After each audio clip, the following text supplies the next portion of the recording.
You've heard this phrase a million times. Nice guys finish last. And every nice guy hates to hear that.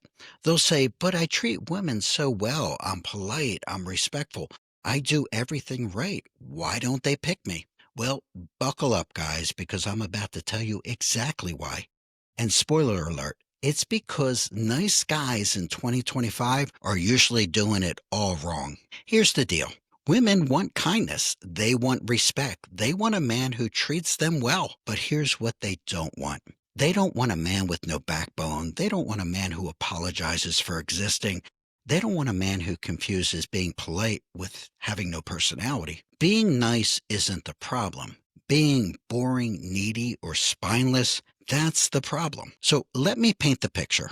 You're on a date. She says she loves Italian food. Suddenly, you love Italian food, even though you know every time you eat it, it gets you sick. Or she says she hates sports. Boom, all of a sudden you hate sports. But last week your TV was permanently glued to ESPN. That's not being nice, that's being spineless. And worse off, it's being forgettable. Here's why nice guys still finish last in 2025. They confuse kindness with approval seeking. Holding the door open, great gesture. Letting her walk all over you because you're scared to disagree, very weak. They think no drama means no spark. It's true, women don't want drama, but they do want passion. If the most exciting thing you do is not cause problems in the relationship, then basically you're a houseplant.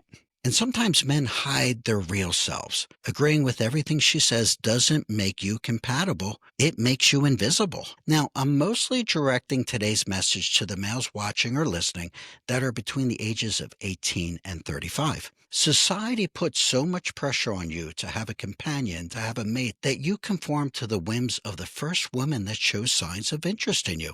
And guys, that is a big mistake. Remember how I've said in previous episodes that a successful relationship is always where there's a balance of power. No one person dominates and no one person is submissive. Well, you young guys have to make a decision. Do I play it safe and let her rule for the sake of being seen with a girlfriend?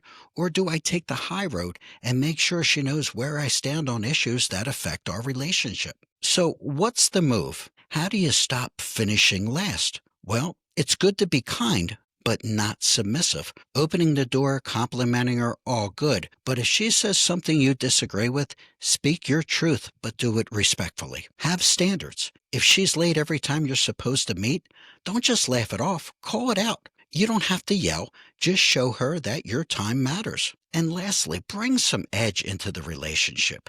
That doesn't mean you need to be rude. Put some humor, playfulness, and yes, a little sarcasm into the relationship. For example, if she says, well, you're actually on time, fire back and say, yeah, I figured I'd give you a gift today. That's confidence wrapped in charm. So here's the deal. In 2025, women have options. 1,000 guys are in her DM calling her beautiful and queen every week. What separates you isn't being nicer, it's being real, confident, and consistent. Leadership qualities. Women don't want jerks, but again, they don't want doormats either. They want men who treat them well, but also men who respect themselves. And if you're listening to this and you say, yeah, but my girlfriend wants to dominate the relationship 100%, well, then maybe you're in an abusive relationship without even realizing it. Think about that. Okay, so here's your challenge for the week.